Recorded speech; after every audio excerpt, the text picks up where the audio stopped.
चला तर मित्रांनो, आज पाहूया सर्दी खोकल्यासाठी जो आयुर्वेदिक काढा बनवला जातो त्याची रेसिपी। त्यासाठी लागणारं साहित्य म्हणजे पाणी 2 कप, ताजं आलं 1 चमचा किसलेलं, तुळशीची पानं 7 ते 8, अर्धा इंच दालचिनीचा तुकडा, 5 ते 6 मिरी ठेचून, 2 ते 3 लवंग, अर्धा चमचा हळद आणि गूळ किंवा मध चवीनुसार। चला तर पाहूया काढा कसा बनवायचा। एका भांड्यात 2 कप पाणी गरम करायला ठेवा।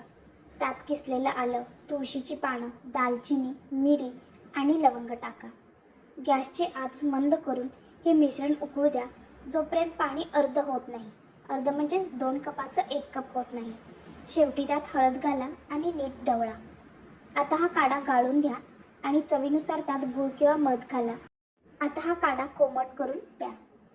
दिवसातून 1 ते 2 वेळा सकाळी किंवा संध्याकाळी हा काढा घ्यावा। जर जास्त थंडी किंवा खोकला असेल तर रात्री झोपण्याआधी गरमागरम काढा प्या, त्यामुळे आराम मिळतो। आता पाहूयात काही प्रो टिप्स। जर जास्त परिणामकारक हवा असेल काढा तर त्यात थोडं जष्टमध पावडर किंवा मुलेटी घालू शकता। मध फक्त कोमट काढ्यातच घालावा, गरम काढ्यात टाकल्यास मधाचे गुण कमी होतात। पोटाला जड वाटत असेल तर हळद आणि आलं थोडं कमी प्रमाणात घाला।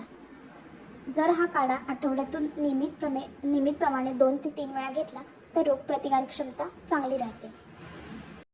जर हा व्हिडिओ आवडला असेल तर व्हिडिओला लाईक शेअर करायला विसरू नका आणि चॅनलला सबस्क्राईब नक्की करा। धन्यवाद।